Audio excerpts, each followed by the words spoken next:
આ એક વસ્તુ પાણીમાં પલાળીને ખાઈ લો, ઉંમર 2 ગણી થઈ જશે. 95ની ઉંમરમાં પણ દોડવા લાગશો. નમસ્કાર મિત્રો, હેલ્થ ટિપ્સ ગુજરાતીમાં તમારું હાર્દિક સ્વાગત છે. તો મિત્રો, શું તમને નસોમાં બ્લોકેજ કે સાંધામાં દુખાવા રહે છે? કમર દર્દ અને ડાયાબિટીસ છે? કે શરીરમાં વાયુ અને કફની તકલીફ છે? ઘણી દવા કરતા છતાં પણ આ સમસ્યાઓથી છુટકારો નથી મળતો. તો આજનો વિડીયો તમારા માટે ખાસ, અને આજના વિડીયોમાં આપણે એક એવા વિષય પર વાત કરીશું કે જે દરેક વ્યક્તિના સ્વાસ્થ્ય અને શારીરિક સુખાકારી માટે ખૂબ જ જરૂરી છે.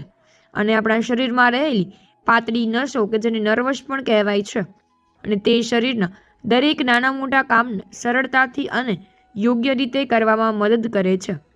અને જો આ નસોને પૂરી ક્ષમતા અને તાકાતથી કામ કરી રહી, તો શરીરનો લોહીનો પ્રવાહ એટલે કે બ્લડ ફ્લો એક જ જગ્યાએથી બીજી જગ્યાએ સરળતાથી અને ઝડપથી પહોંચે છે.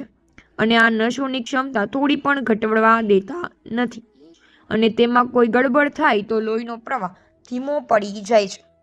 અને આ જ સમસ્યા આગળ જતા અનેક બીમારીઓ અને તકલીફોનું કારણ બને છે.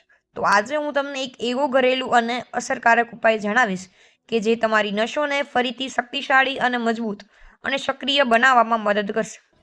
તેથી મારી તમને એક જ વિનંતી છે કે વિડીયોને અંત સુધી ધ્યાનથી જુઓ, કે હું જે માહિતી આપીશ તે તમારા સ્વાસ્થ્યને એક નવી દિશામાં આપી શકે છે અને જૂની તકલીફો પણ દૂર કરી શકે છે. તો મિત્રો, સાચી સમસ્યા એ જ છે કે નસો ધીમે ધીમે નબળી પડવા લાગે છે, અને શરૂઆતમાં આપણને તેનો અહેસાસ પણ નથી થતો. અને જ્યારે આપણને ખબર પડે છે ત્યાં સુધીમાં ઘણી બધી સમસ્યાઓ એક પછી એક ઊભી થઈ ચૂકી હોય છે.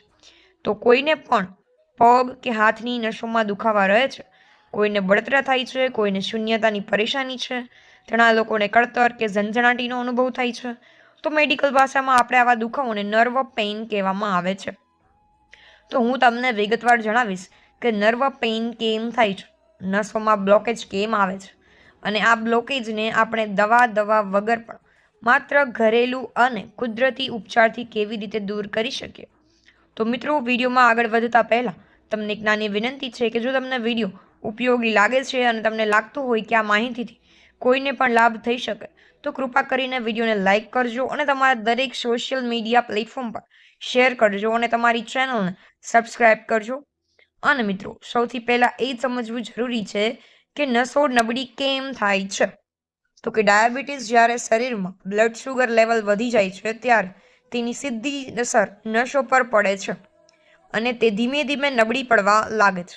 હાઈ બ્લડ પ્રેશર અને હાઈ બ્લડ વેસલ્સ એટલે કે ધમનીઓની અંદર ચરબી જમા થવી, બેક્ટેરિયલ કે વાયરલ ઇન્ફેક્શન કે આનાથી પણ નસોની શક્તિ ઘટી જાય છે, અથવા હોર્મોનલ ફેરફાર અથવા અસંતુલન આ પણ નર્વસને નુકસાન પહોંચાડે છે. કિડની કે લીવરનું બરાબર કામ ન કરવું, જો આ અંગો યોગ્ય રીતે કામ ન કરે તો શરીરમાં રહેલા ઝેરી પદાર્થો બહારથી નથી આવતા, કારણ કે નસોમાં જ જામીને બ્લોકેજ બનાવે છે. નસો નબળી થવાના સંકેતો, કારણ કે આપણને કેવી રીતે ખબર પડે કે આપણી નસો નબળી પડી રહી છે? જ્યારે નસોની શક્તિ ઘટે છે ત્યારે જ હાથ પગ શૂન્ય પડી જાય છે, વારંવાર ચક્કર આવે છે, અચાનક ઊભા થવું, તો આંખો ઝૂકવા માટે અંધારા છવાઈ જાય છે, શરીર હંમેશા થાકેલું લાગે છે, નબળાઈ વધી રહી છે. આ બધા સંકેતો દર્શાવે છે કે શરીરમાં લોહીનો પ્રવાહ યોગ્ય રીતે થઈ રહ્યો નથી.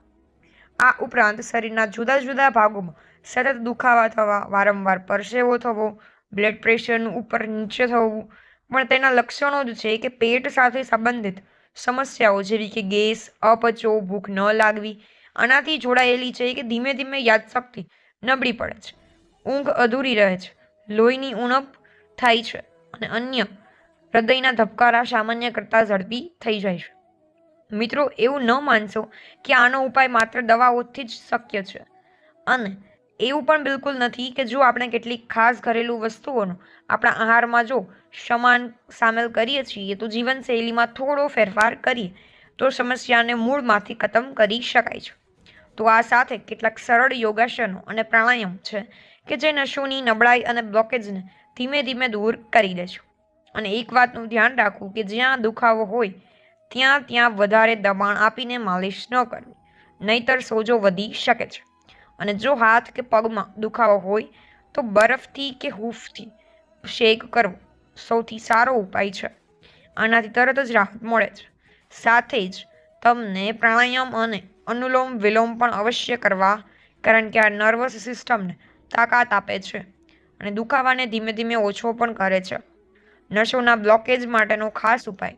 હવે વાત કરીએ એક ઘરેલું ઉપચારની. આ ઉપાયને યોગ્ય રીતે અપનાવીએ તો 14 થી 15 દિવસમાં જ સકારાત્મક અસર દેખાવા લાગે છે. પરંતુ તેને ઓછામાં ઓછા 1.5 મહિના સુધી નિયમિત રૂપે કરવું ખૂબ જ જરૂરી છે. જરૂરી સામગ્રી અને બનાવવાની રીત. તો કે નંબર 1, પાણી. 1 ગ્લાસમાં પાણીને સ્ટીલના વાસણમાં ગરમ કરવા મૂકો. નંબર 2, તજ. જ્યારે પાણીમાં ઉકળવા લાગે ત્યારે તેમાં અડધો ઇંચ તજનો ટુકડો નાખવો અને બજારમાંથી આખી તજ લાવીને જાતે પીસીને તાજો પાવડર બનાવશો તો તે સૌથી વધુ અસરકારક રહેશે. અને આ પાવડરમાંથી માત્ર 2 નાની ચપટી પાવડર લેવો અને તેને ઉકળતા પાણીમાં નાખવો. નંબર 3, મોટી એલચી. 1 મોટી કાળી એલચીને હળવા હાથે દબાવીને થોડી લો અને તેને પણ ઉકળતા પાણીમાં નાખી દો. નંબર 4, લવિંગ. 2 થી 3 લવિંગને પણ હળવા હાથે કચડીને પાણીમાં ઉમેરી દો. જ્યારે આ ત્રણેય વસ્તુ તજ, એલચી અને લવિંગ પાણીમાં બરાબર ઉકળી જાય તો માત્ર 1 થી 1.5 મિનિટમાં તેનો ગુણાકારી અર્ક પાણીમાં ભળી જશે. પછી ગેસ બંધ કરીને વાસણને એમ જ રહેવા દો, જેથી પાણી ધીમે ધીમે ઠંડુ થઈને સામાન્ય તાપમાને આવી જાય. હવે આ ઔષધીય પાણીને એક સ્વચ્છ કપડાં અને ઝીણી ગળણીથી ગાળી લો. અંતિમ સામગ્રી અને પીવાનો સમય. ગાળેલા પાણીમાં છેલ્લી સામગ્રી નાખવાની છે અને તે છે ગોળ. આશરે અડધો ઇંચ જેટલો ગોળનો નાનો ટુકડો લઈને આ પાણીમાં નાખી દો. ગોળ ઓગળીને મિશ્રણમાં મીઠાશ પણ લાવશે અને તેના ગુણાકારી અસરને પણ વધારશે. જો કે તે વાતનું ખાસ ધ્યાન રાખો કે જો કોઈને ડાયાબિટીસની સમસ્યા હોય તો ગોળ નાખવો જરૂરી નથી. જો તમને થોડો ગળ્યો સ્વાદ પસંદ હોય તો ખૂબ જ ઓછી માત્રામાં ગોળ નાખી શકો છો. ગોળ વગર પણ આ ડ્રિંક એટલું જ અસરકારક રહે છે. જોકે ગોળ નાખવાથી તેની શક્તિ અને ફાયદા લગભગ 4 ગણા વધી જાય છે અને આ ડ્રિંક સંપૂર્ણપણે સુરક્ષિત છે અને તેની કોઈ આડઅસર પણ થતી નથી. તમે તેને ગરમીમાં પણ આરામથી અને નિશ્ચિત થઈને પી શકો છો. નાની સાવધાની. જ્યારે પણ તમે આ ડ્રિંક પીવો છો તેના 15 મિનિટની અંદર એક નાની ચમચી વરિયાળી ચાવીને ખાઈ લેજો, કારણ કે આનાથી તેની ઔષધીય શક્તિ શરીરમાં વધુ અસર કરશે અને ફાયદા ઝડપથી મળશે. પીવાનો શ્રેષ્ઠ સમય. આ ડ્રિંકને રાત્રે જમ્યા પછી લગભગ અડધો કલાક બાદ આરામથી પી લો. તેના 15 મિનિટ પછી વરિયાળી ખાઈ લો અને આ મિશ્રણ તમારા શરીર માટે કુદરતી દવા જેવું કામ કરશે અને નસોથી લઈને હૃદય સુધીની આખી સિસ્ટમને રાહત અને મજબૂતી આપશે. અને આહારમાં સામેલ કરવા જેવી વસ્તુઓ. આજે આપણે જે પણ ખોરાક ખાઈએ છીએ તેમાં પોષણની પૂરી માત્રા નથી હોતી. આથી આપણે કેટલાક એવા ફૂડ્સ આપણા દૈનિક આહારમાં સામેલ કરવા જોઈએ. અળસી, અળસીના બીજ, ઓમેગા-3 અથવા ફેટી એસિડ અથવા તો આલ્ફા લિનોલેનિક એસિડનો ઉત્તમ સ્ત્રોત છે કે શિયાળામાં તો લોકો તેને ખાય જ છે, પણ ઉનાળામાં પણ તમે તેનો પાવડર બનાવીને રાત્રે પાણીમાં પલાળી શકો છો અને સવારે તે પાણી પી શકો છો અથવા બીજ ચાવી શકો છો. આનાથી નસોને મજબૂતી મળશે અને રોગપ્રતિકારક શક્તિ પણ વધારે વધશે. અથવા ચિયા સીડ્સમાં ઠંડક મળવાનો ગુણ ખૂબ જ વધારે હોય છે અને તેમાં ઓમેગા-3 એટલે કે ફેટી એસિડ, પોટેશિયમ અને આયરન જેવા જરૂરી ખનિજો પણ હોય છે. તો આ બધું નર્વસ સિસ્ટમને શક્તિ આપે છે અને શરીરમાં થાક અને નબળાઈને ધીમે ધીમે દૂર કરે છે. તો મિત્રો, આજે મેં આ સંપૂર્ણ માહિતી તમારી સાથે વિગતવાર શેર કરી છે. મને પૂરી આશા છે કે જો તમારી નસો નબળી પડી ગઈ છે અથવા નબળી પડી રહી છે, તો નસોમાં બ્લોકેજ હોય કે હૃદય સંબંધિત કોઈ પણ પરેશાની હોય, તમે લાંબા સમયથી ફક્ત દવાઓ પર નિર્ભર હોય તો એકવાર આ ઉપચાર ચોક્કસ અપનાવજો. ઓછામાં ઓછા 14-15 દિવસ સુધી તેને નિયમિતપણે અપનાવવો અને પછી તમારા શરીર અને સ્વાસ્થ્યમાં જાતે જ ફરક અનુભવો કરશો.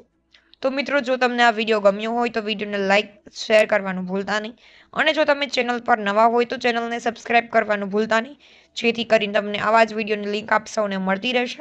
તો સૌને મારા જય શ્રી કૃષ્ણ અને હર હર મહાદેવ.